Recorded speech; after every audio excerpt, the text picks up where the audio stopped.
I never imagined that money, something I never even asked for, would be the thing that unraveled my family. But looking back now, I can still hear the moment everything changed, as clearly as if it were yesterday. It was a single sentence, spoken in a quiet room, with sunlight slipping through the blinds like thin blades of truth. The inheritance has been released. My brother, Daniel, said it so casually, like he was announcing the weather or mentioning a bill that needed to be paid.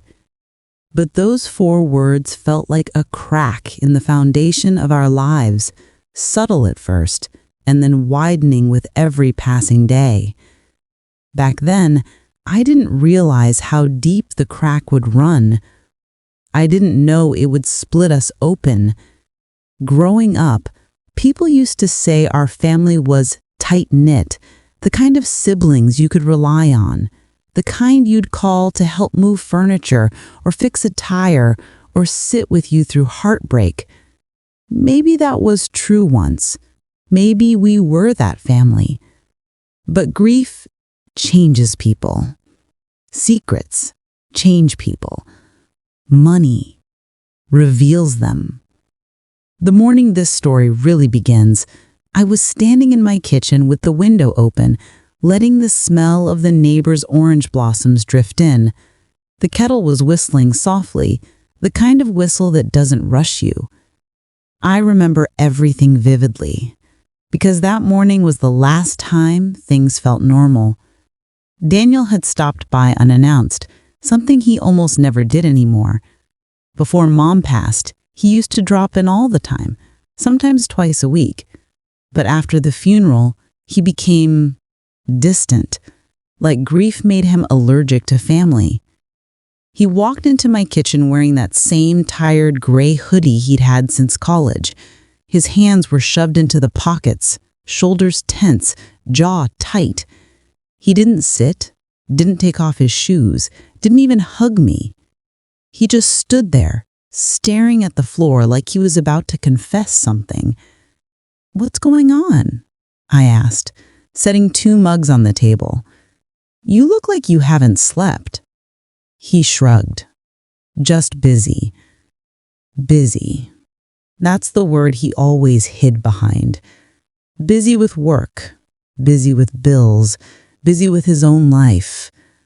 I nodded, pretending to accept it, like sisters often do. He cleared his throat and said, "We need to talk about Mom's estate." The temperature in the room shifted, not colder, sharper. I felt something tighten in my chest, but I ignored it. Grief makes everything feel heavier, I told myself. It was just that. "What about it?" I asked. He hesitated, glanced at the window, then back at me. "The inheritance. It's been released." I blinked. "Already?" "The lawyer said it could take months." "Yeah, well, things changed." His voice dipped lower, almost defensive.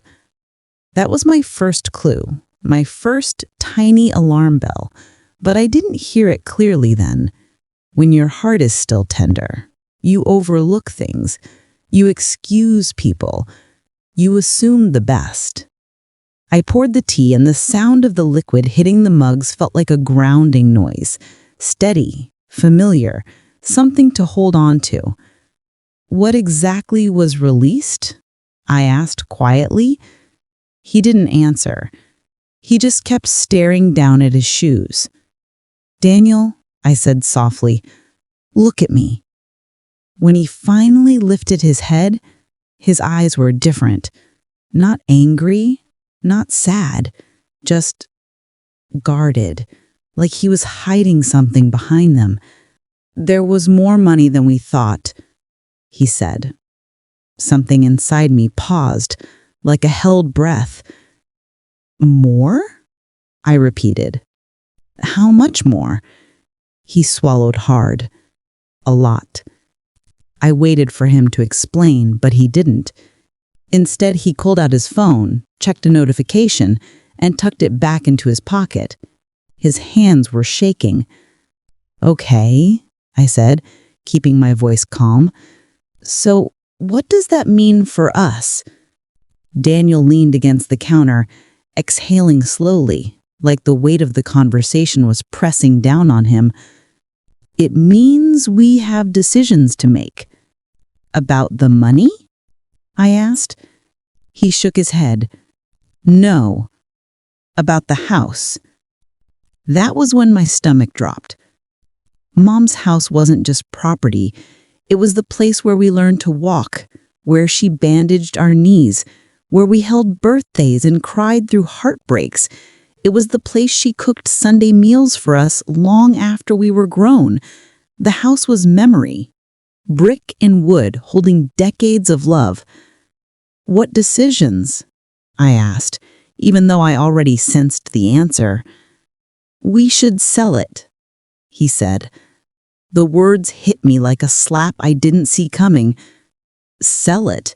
My voice cracked, and I hated that it did. "Daniel, Mom just passed. We haven't even gone through her things." "It's better this way." "Says who?" He didn't respond. And that silence, that was the second clue. But like before, I let it slide. Maybe because a part of me still wanted to believe my brother was the same boy who used to bring me orange popsicles on hot days. The same boy who stood between me and bullies in middle school. The same boy who promised Mom he'd always take care of me. Family makes you hopeful in ways that can hurt. Later that night, after he left, I sat on the edge of my bed with a tightness in my chest I couldn't shake. The house was too quiet. Even the ticking clock on the wall sounded tense. I called Daniel twice. No answer. That was the third clue. It wasn't until the next morning that everything began to unravel. Slowly at first, like a snag in a sweater that keeps pulling, stitch by stitch.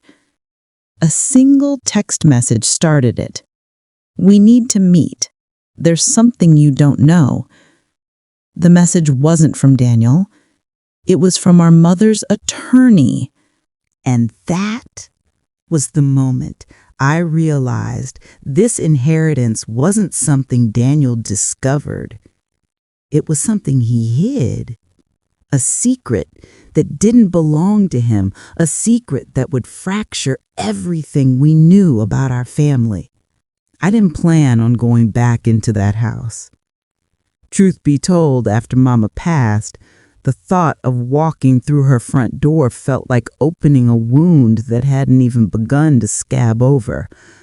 But grief has a strange way of pushing you into places you swore you'd avoid, especially when there are questions that refuse to let you sleep.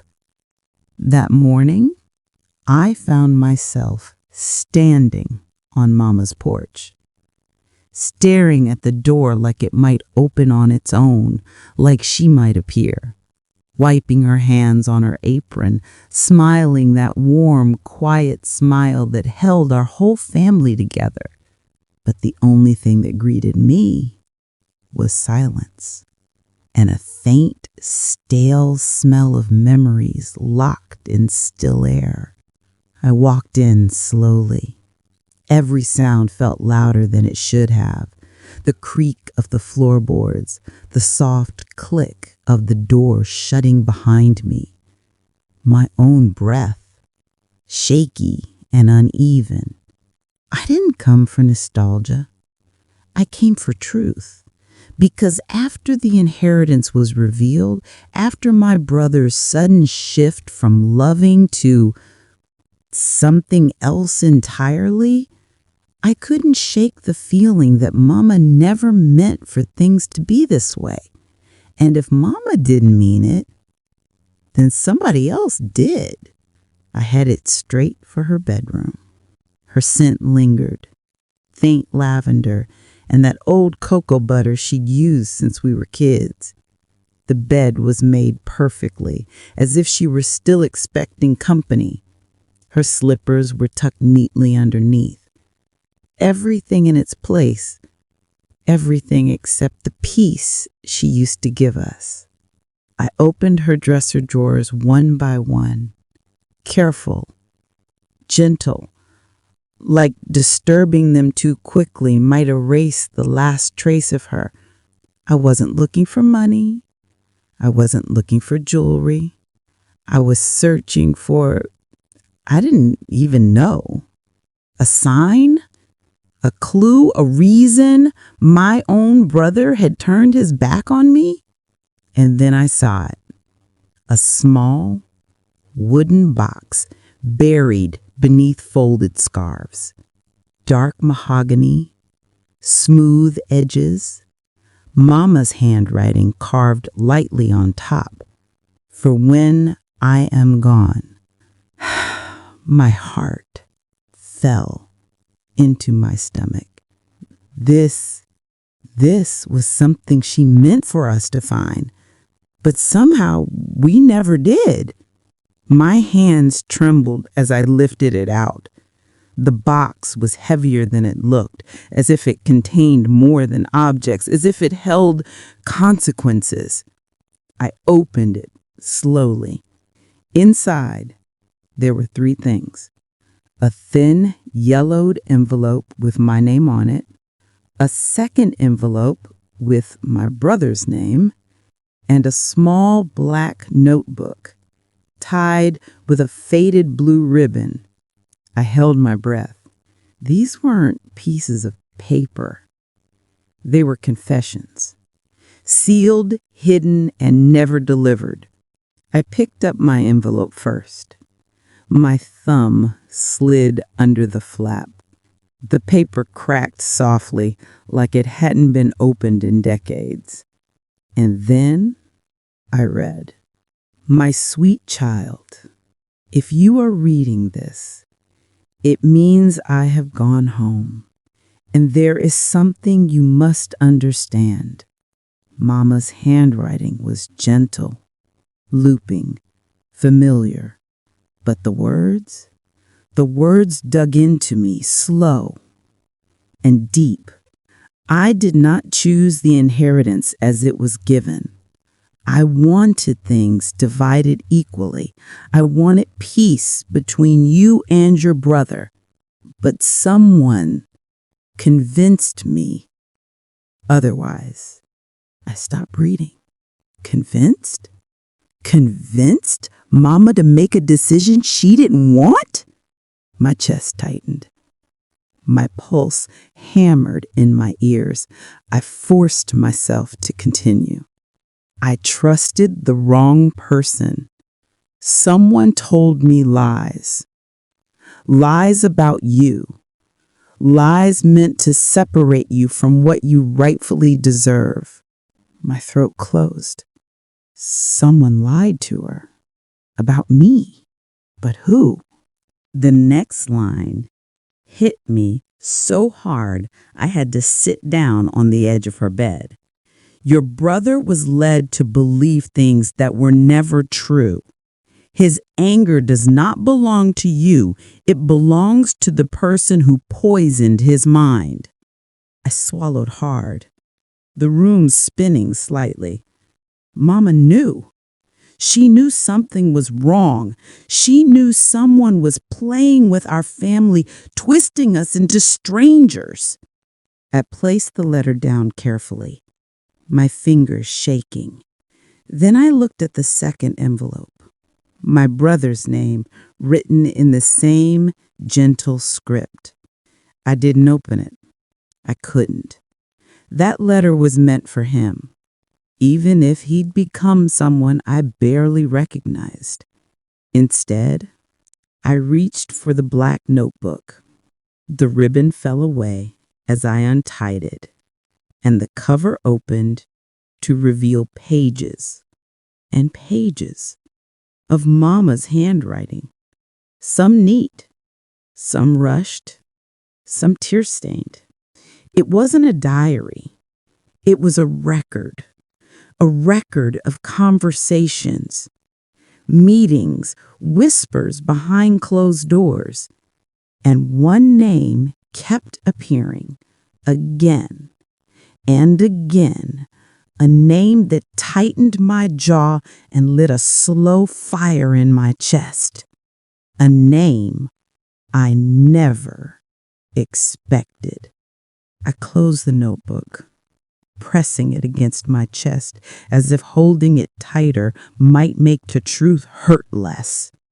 Because in that moment, everything became painfully, devastatingly clear.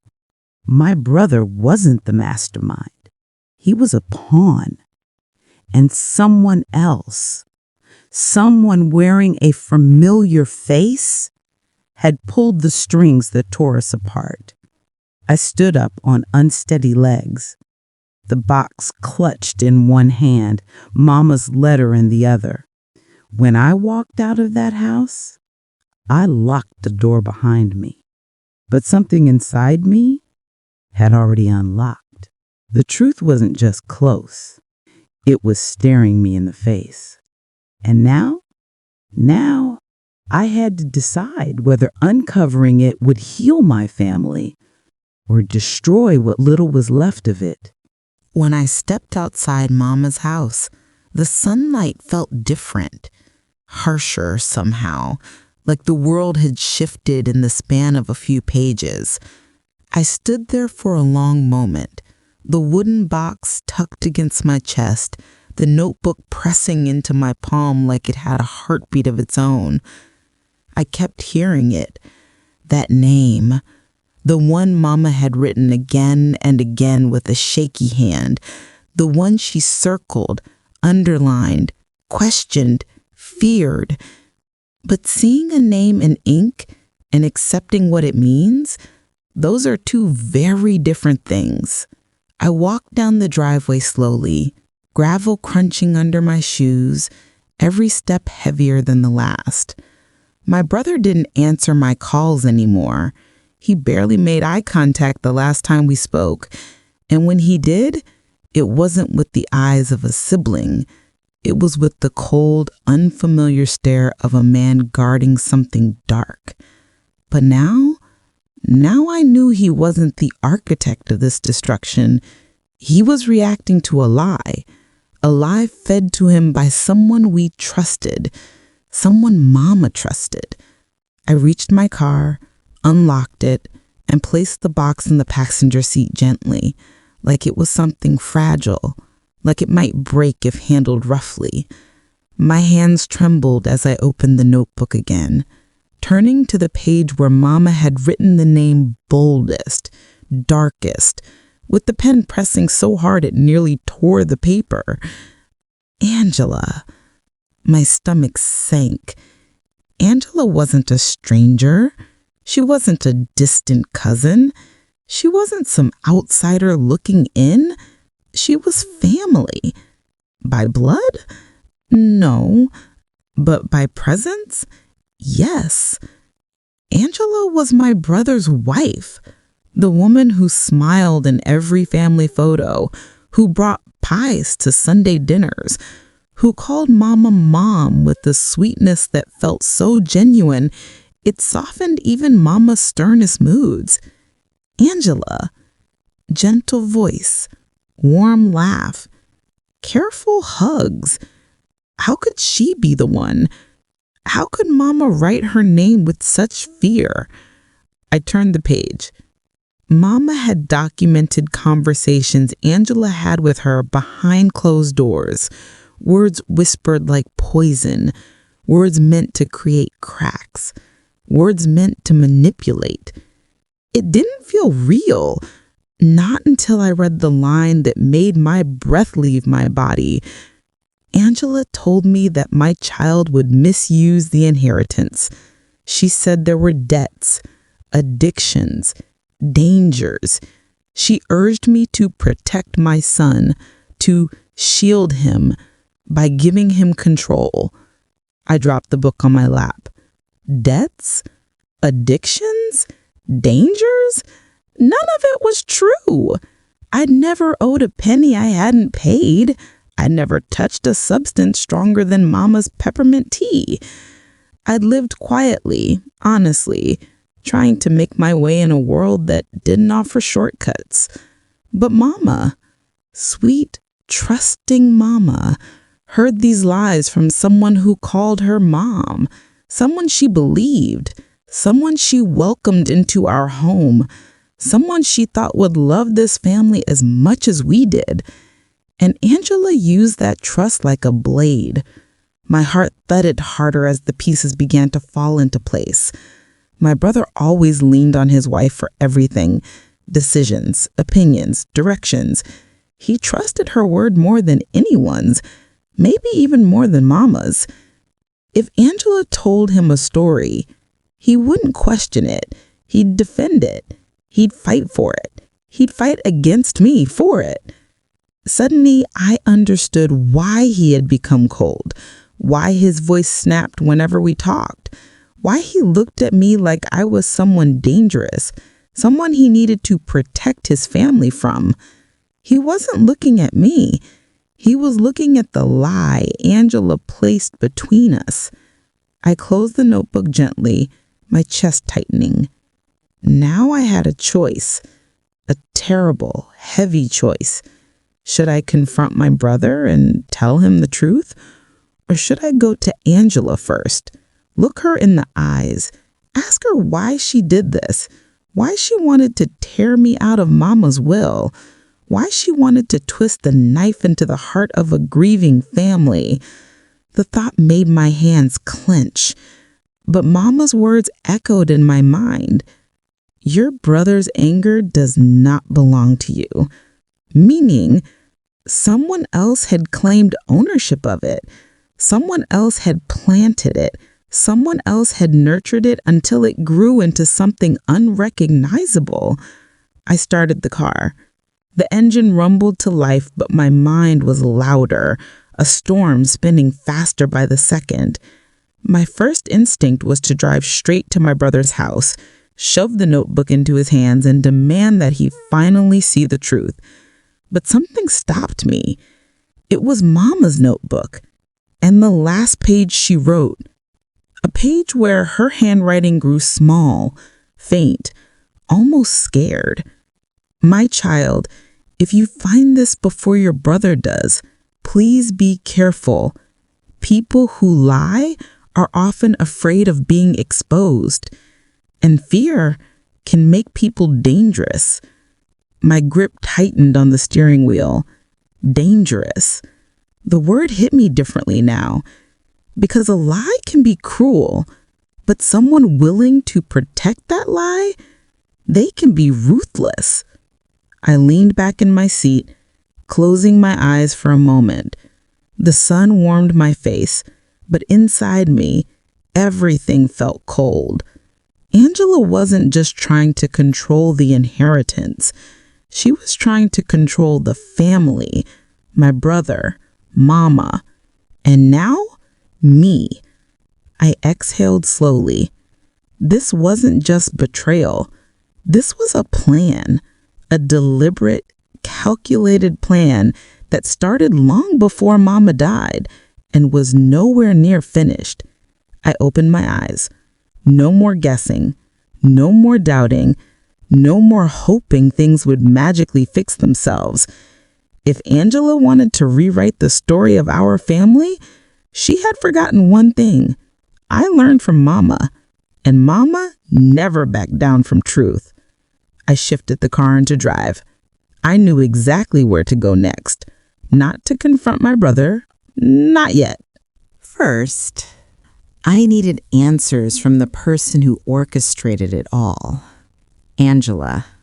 The drive to my brother's house felt longer than usual, even though it was barely 20 minutes away. My hand stayed tight on the wheel the whole time, knuckles pale, blood humming beneath my skin like a quiet alarm that never stopped ringing. Angela lived in that quiet suburban neighborhood she always bragged about. Wide streets, manicured lawns, neighbors who waved even if they didn't know you. a place where everything looked peaceful, almost staged. As I drove down the street, I felt something odd. The closer I got, the quieter the world seemed to become. Like sound itself was holding its breath. I pulled into their driveway and turned off the engine, sitting for a moment with my hand still on the steering wheel. The Witten box sat on the passenger seat, silent and heavy, like it understood what was about to happen. I took a slow breath, letting it settle my chest. Then I stepped out. The wind was light that afternoon, warm against my cheeks. Somewhere in the distance, a lawnmower buzzed, faint but steady. Birds rustled in the trees like they were whispering warnings. Angela's car was parked out front. Good. I didn't want to delay this. I didn't want to give myself any room to back out. I walked up to the door and knocked. Not hard, just enough to let her know it was me. There was a pause, long enough to make me think she was debating whether or not to open the door. Then I heard footsteps, slow, careful ones. The door cracked open and there she was, Angela. Her hair pulled back neatly, makeup light but perfect, the kind of effortless polish she prided herself on. She wore a soft cream sweater and small gold earrings, the ones Mama gave her 2 Christmases ago. She smiled, but it was the kind of smile that didn't reach her eyes. "Oh, I wasn't expecting you." Her voice, sweet, warm, gentle. The same voice that once calmed our family. The same voice Mama believed in. I swallowed. "Can we talk?" She looked me over, her gaze flicking to the wooden box in my hand. For a brief moment, something sharp crossed her face. Too fast to name, but I saw it. A flinch, a flash of something like recognition or fear. Then just as quickly, she smoothed it over. "Of course, come in." As I walked in, I noticed how spotless everything was. Not a blanket out of place, not a cup on the counter. My brother's shoes lined perfectly by the door. I tightened my grip on the box. "Would you like tea?" she asked, already moving toward the kitchen. "No," I said quietly. "I'm not staying long." She paused, mid-step. Just a second. Then she turned back to me with that pleasant smile again. "Well then," she said brightly, "what brings you here?" Her tone was light. Too light. Careful. Controlled. I opened the box and took out the notebook, Mama's notebook, and laid it on the kitchen island between us. Her eyes flicked toward it. Just once, then away. She didn't reach for it. She didn't ask what it was. She knew. "Angela," I said quietly. "Mama wrote your name." A beat of silence. Soft, heavy, telling. Then she let out a small laugh. Not loud, not mocking, but tight and breathy. "My name?" she repeated, like she was humoring me. "There must be some misunderstanding." "There isn't."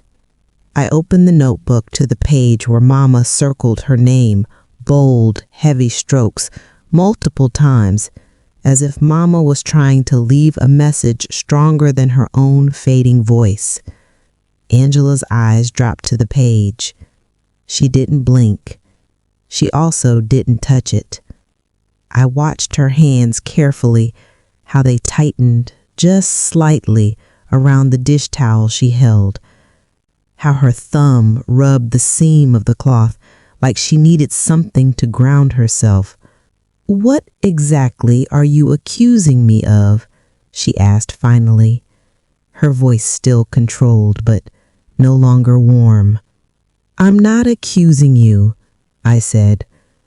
"Mama wrote these words. Mama noticed things. Mama heard things. And she documented what you told her." She lifted her chin slightly. "And what did she write?" I turned the notebook toward her. Her eyes skimmed, but not in a curious way, more like someone checking how much damage had already been exposed. Then she looked up at me, face softening.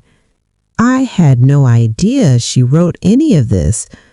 Your mother was, very emotional in her final months. People say things when they're confused or hurt." I stared at her. Mama wasn't confused. She was careful. She was deliberate. And she was scared. Angela's jaw tightened. A thin crack in the porcelain. "Why would you say something like that?" she asked, voice trembling just a little. "Because she wrote that she didn't trust you anymore. Because she documented private conversations where you told her lies about me, and because those lies are the same lies my brother believes now." Her eyes hardened then. Subtle, but unmistakable. The sweetness dissolved. "I never lied to your mother," she said sharply. "Then why would she write it?" She took a slow breath. "People exaggerate," she said. "People misunderstand, especially when they're older, especially when they feel they're losing control." The dismissal burned. "Mama didn't misunderstand anything," I said. "She wrote that you told her I had debts, addictions, problems." I stepped closer. "You told her I couldn't be trusted." Angela's posture straightened, defensive now. "I was trying to protect this family," she said. "Your brother worries about you. He always has." "No," he said. "He worries about whatever story you feed him." That struck her. Another crack. Her jaw clenched, her lips flattening into a line. For the first time, she dropped the mask completely, and the woman standing in front of me wasn't gentle or warm. She was calculated, cold, and suddenly everything made sense. How easily she inserted herself into Mama's fragile trust, how she positioned herself as the voice of reason, and why Mama started documenting everything. Angela wiped her hands on the dish towel, then folded her arms. "You don't understand the full picture," she said quietly. "Then explain it." She met my eyes, and for the first time I realized something. She had no intention of denying what she did. Not really, not deep down. She was only deciding how much truth she was willing to expose. Angela didn't move at first. She stood there with her arms folded, the cinnamon-scented kitchen suddenly too still, too tight around the two of us. The only sound was the faint hum of the refrigerator, steady and low, like a heartbeat that didn't belong to either of us. She finally spoke, her voice calm, too calm. "You think this is just about money, don't you?" she said quietly. I didn't answer. I didn't trust my voice yet. It felt too full, like if I spoke, everything inside me might spill out at once. Angela's lips curved at a small, knowing smile. "Your mother wasn't as innocent as you believe," she said. "None of us were." I felt my breath hitch, but I kept my face steady. Stop talking around it. Just tell me what you did. She let out a soft sigh, not a guilty sigh, not a regretful one, but the kind someone gives when they're tired of pretending. Fine, she said. You want honesty? I'll give you honesty. She reached for a glass, filled it at the sink, took a slow sip, and then leaned her hip against the counter like we were just two women having a civil conversation. Your mother liked things neat, organized, fair, balanced. But the truth, she caused most of the imbalance herself. Her eyes lifted to mine, sharp. She chose favorites, and you and I both know who her favorite always was. I felt something twist in my chest. I wasn't her favorite, I said. I was just the one who showed up. Angela didn't blink. Exactly, she said, and that made you dangerous. Dangerous, I repeated, for caring about my own mother? She shook her head. For being the one she trusted most. Her tone shifted, lower, honest in a way I hadn't heard from her before. Do you know what power looks like in a family like yours? It's not money. It's influence. It's the ear of the person everyone depends on. She tapped the notebook with one manicured nail. You had her ear, and you didn't even realize how much that scared her, how much it scared all of them, including your brother. I swallowed hard. What did I do to scare anyone? She leaned closer, her voice dropping even more. You didn't play their game. The words hit harder than I expected. What game? The game of pretending everything was fine. The game of letting old wounds stay buried. The game your mother built her entire life around. I took a breath, steady and slow. You're trying to rewrite the story, I said. But Mama wasn't confused. She wasn't delusional. She was documenting the truth. Angela smiled then. A real smile. A chilling one. She documented her truth, she said. Not the truth. A cold wave ran down my spine. And what's the truth according to you? I asked.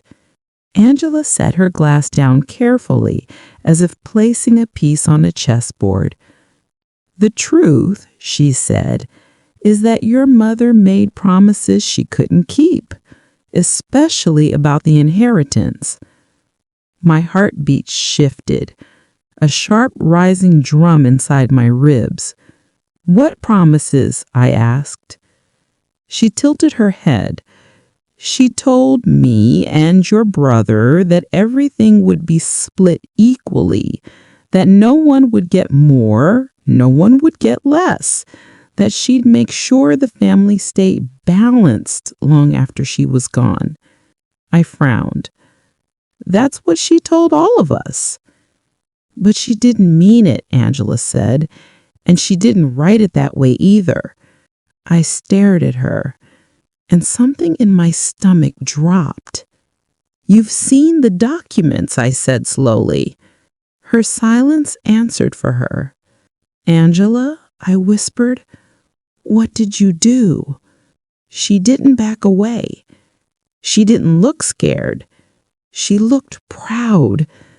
She said, I protected what was fair. I made sure your brother got what he deserved, what your mother promised him. My voice cracked. And what about me? Angela's face softened, not with empathy, but with pity. You were never supposed to have the majority, she said gently. Your mother never trusted you with that kind of responsibility. You lived too emotionally, too idealistically. I felt the sting all the way to my bones. Mama didn't see me that way, I said. Angela's eyebrow lifted slightly.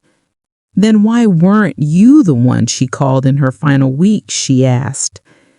Why did she ask for your brother instead? I froze. Because that wasn't true. Because that didn't make sense. Because I was there every day. What are you talking about? I whispered. Angela gave a small shrug. She called him, asked for him, told him she needed to talk about the inheritance before it was too late. My chest tightened painfully. That's impossible, I said. She could barely speak that week. Oh, she found her voice, Angela said. Trust me.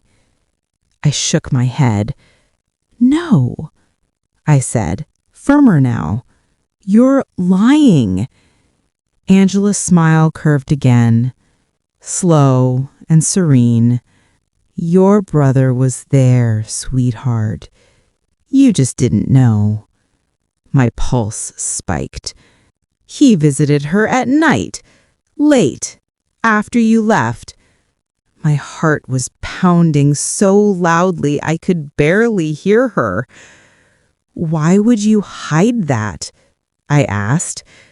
Because your mother didn't want you involved, Angela said simply. She knew if you were there, you'd influence her, and she wanted to make sure things went the way she intended. The way she said she made my skin crawl. Because it didn't sound like Mama. It sounded like someone else had intentions. Someone standing right in front of me. Angela, I said quietly, I need you to tell me exactly what happened in that room. She leaned forward just slightly, her eyes shining with a cold confidence. I didn't force anything, she said. I just made sure she understood the reality of things. Your brother works harder. We carry more of the burden. We support the family more. We deserved more. We? I whispered. Oh, yes, she said. This is my family, too. Something snapped inside me. And did Mama sign something? I asked, voice trembling with controlled anger. Angela didn't respond. Not with words, but her silence was an answer. A real one. A devastating one. I felt heat rise behind my eyes. Not tears, but something sharper. A warning. I'm going to find out exactly what you did. Every document, every signature, every conversation. And if you manipulated a dying woman, if you took advantage of her vulnerability, you're going to answer for it. Angela didn't flinch.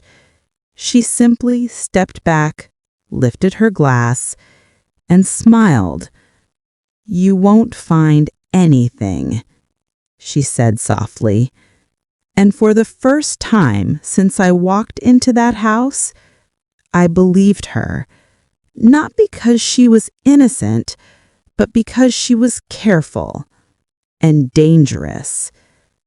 After the dust settled and the truth had been exposed for all to see, the house felt impossibly quiet. The same walls that had once echoed with laughter now only carried the faint hum of my own breathing.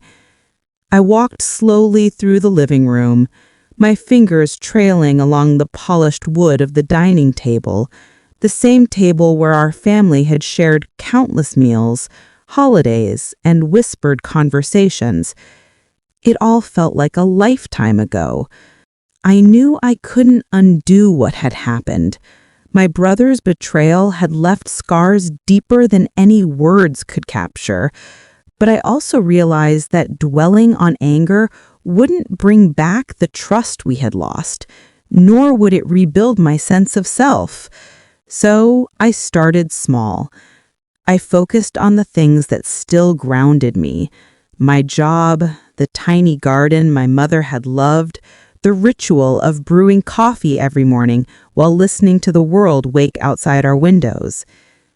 I began to reach out to the cousins, aunts, and uncles who hadn't taken sides, the ones who had quietly grieved the family's unraveling along with me. Their calls, their letters, even their small gestures of checking in reminded me that not all connections were broken. Slowly, I learned to separate my grief over my brother from the warmth of other family bonds that remained intact. One afternoon, while watering the tulips in my mother's garden, I felt a lightness I hadn't experienced in months. I realized that I was no longer defined by the betrayal. I wasn't the sister who had been deceived, the one left out of her family's secret. I was me, resilient, thoughtful, and still capable of love. I allowed myself to hope again, not for the family to be restored to what it had once been, but for a life where the past didn't dictate my every choice. In time, I even managed to speak with my brother, not in anger, but with measured calm. He hadn't changed, not really. The greed and ambition that had driven him still lingered, but in speaking to him, I found closure. I forgave him, not because he deserved it, but because I deserved peace. Holding on to bitterness would only chain me to a past I wanted to leave behind. I started documenting the story in journals, not for anyone else to read, but as a way to untangle the mess of emotions and memories. Writing became my therapy. I could describe the heartbreak of seeing my brother sign documents in secret, the sting of discovering he had manipulated even the closest relatives, and the odd, quiet pride I felt in standing my ground. The act of writing reminded me that even in chaos, my voice mattered. I was a witness to what had happened, and that was powerful. Months later, life began to settle into a rhythm that felt surprisingly normal. I found joy in small things again, the way the sun glinted off the silverware in the afternoon, the smell of fresh bread from the bakery down the street, the laughter of neighbors' children drifting through the open windows. I allowed myself to rebuild trust, slowly, first in myself, then in the people who had shown loyalty, and finally in the idea that life could still hold beauty after betrayal. I didn't return to the way things were with my brother. Our interactions remained polite but distant.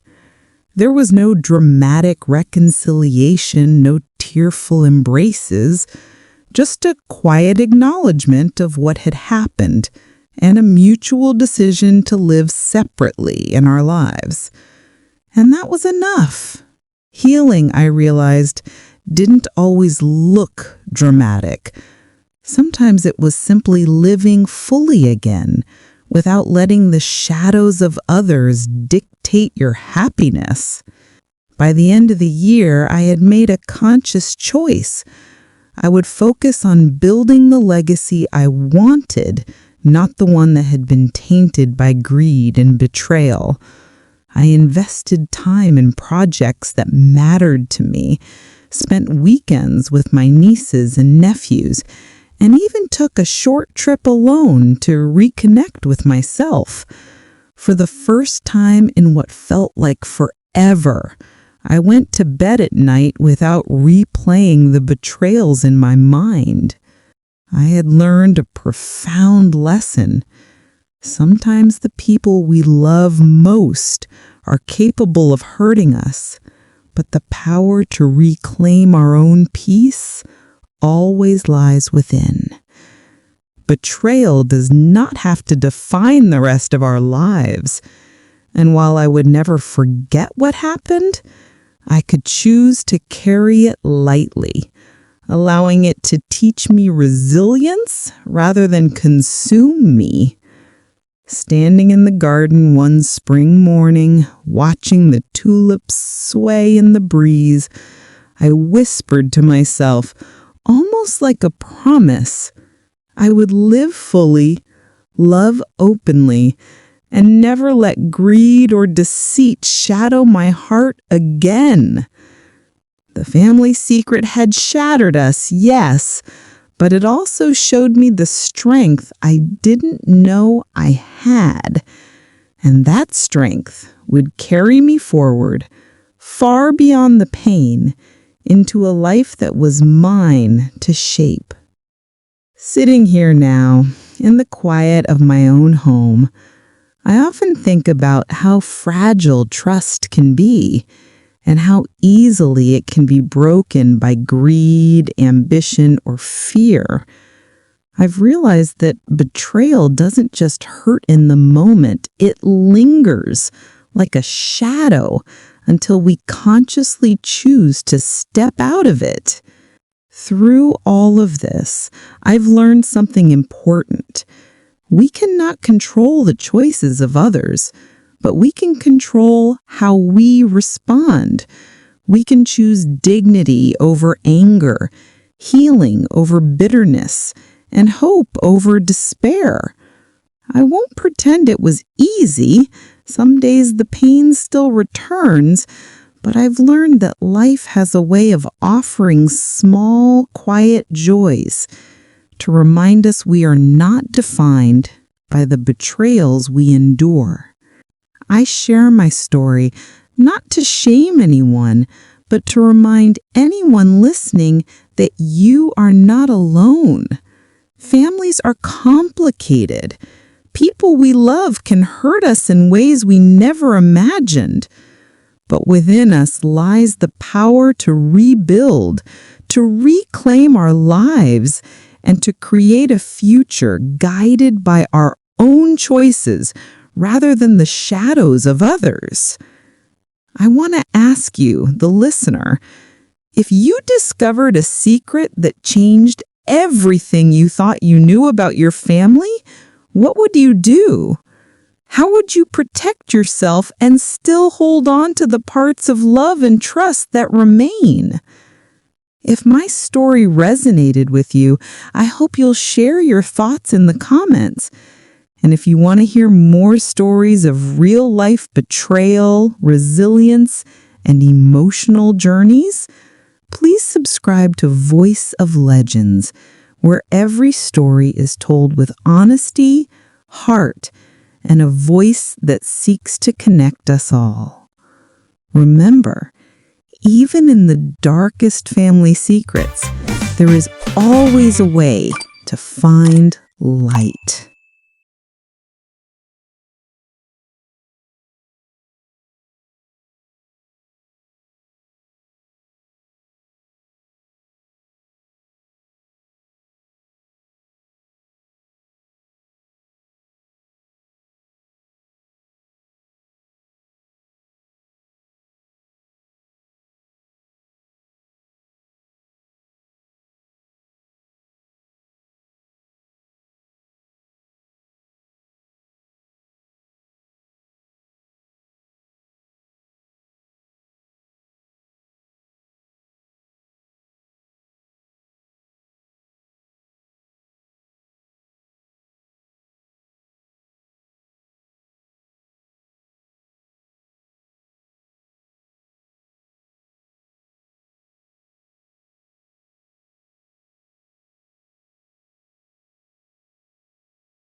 But looking back now, I can still hear the moment everything changed, as clearly as if it were yesterday. It was a single sentence, spoken in a quiet room, with sunlight slipping through the blinds like thin blades of truth. The inheritance has been released. My brother, Daniel, said it so casually, like he was announcing the weather or mentioning a bill that needed to be paid. But those 4 words felt like a crack in the foundation of our lives, subtle at first, and then widening with every passing day. Back then, I didn't realize how deep the crack would run. I didn't know it would split us open. Growing up, people used to say our family was tight-knit, the kind of siblings you could rely on, the kind you'd call to help move furniture or fix a tire or sit with you through heartbreak. Maybe that was true once. Maybe we were that family. But grief changes people. Secrets change people. Money reveals them. The morning this story really begins, I was standing in my kitchen with the window open, letting the smell of the neighbor's orange blossoms drift in. The kettle was whistling softly, the kind of whistle that doesn't rush you. I remember everything vividly, because that morning was the last time things felt normal. Daniel had stopped by unannounced, something he almost never did anymore. Before Mom passed, he used to drop in all the time, sometimes twice a week. But after the funeral, he became distant, like grief made him allergic to family. He walked into my kitchen wearing that same tired gray hoodie he'd had since college. His hands were shoved into the pockets, shoulders tense, jaw tight. He didn't sit, didn't take off his shoes, didn't even hug me. He just stood there, staring at the floor like he was about to confess something. "What's going on?" I asked, setting 2 mugs on the table. "You look like you haven't slept." He shrugged. "Just busy." Busy. That's the word he always hid behind. Busy with work, busy with bills, busy with his own life. I nodded, pretending to accept it, like sisters often do. He cleared his throat and said, "We need to talk about Mom's estate." The temperature in the room shifted, not colder, sharper. I felt something tighten in my chest, but I ignored it. Grief makes everything feel heavier, I told myself. It was just that. "What about it?" I asked. He hesitated, glanced at the window, then back at me. "The inheritance. It's been released." I blinked. "Already?" "The lawyer said it could take months." "Yeah, well, things changed." His voice dipped lower, almost defensive. That was my first clue, my first tiny alarm bell, but I didn't hear it clearly then. When your heart is still tender, you overlook things, you excuse people, you assume the best. I poured the tea and the sound of the liquid hitting the mugs felt like a grounding noise, steady, familiar, something to hold on to. "What exactly was released?" I asked quietly. He didn't answer. He just kept staring down at his shoes. "Daniel," I said softly, "look at me." When he finally lifted his head, his eyes were different. Not angry, not sad, just guarded, like he was hiding something behind them. "There was more money than we thought," he said. Something inside me paused, like a held breath. "More?" I repeated. "How much more?" He swallowed hard. "A lot." I waited for him to explain, but he didn't. Instead, he pulled out his phone, checked a notification, and tucked it back into his pocket. His hands were shaking. "Okay," I said, keeping my voice calm. "So, what does that mean for us?" Daniel leaned against the counter, exhaling slowly, like the weight of the conversation was pressing down on him. "It means we have decisions to make." "About the money?" I asked. He shook his head. "No. About the house." That was when my stomach dropped. Mom's house wasn't just property. It was the place where we learned to walk, where she bandaged our knees, where we held birthdays and cried through heartbreaks. It was the place she cooked Sunday meals for us long after we were grown. The house was memory, brick and wood holding decades of love. "What decisions?" I asked, even though I already sensed the answer. "We should sell it," he said. The words hit me like a slap I didn't see coming. "Sell it," my voice cracked, and I hated that it did. "Daniel, Mom just passed. We haven't even gone through her things. It's better this way." "Says who?" He didn't respond. And that silence, that was the second clue. But like before, I let it slide. Maybe because a part of me still wanted to believe my brother was the same boy who used to bring me orange popsicles on hot days, the same boy who stood between me and bullies in middle school, the same boy who promised Mom he'd always take care of me. Family makes you hopeful in ways that can hurt. Later that night, after he left, I sat on the edge of my bed with a tightness in my chest I couldn't shake. The house was too quiet. Even the ticking clock on the wall sounded tense. I called Daniel twice. No answer. That was the third clue. It wasn't until the next morning that everything began to unravel, slowly at first, like a snag in a sweater that keeps pulling, stitch by stitch. A single text message started it. "We need to meet. There's something you don't know." The message wasn't from Daniel. It was from our mother's attorney.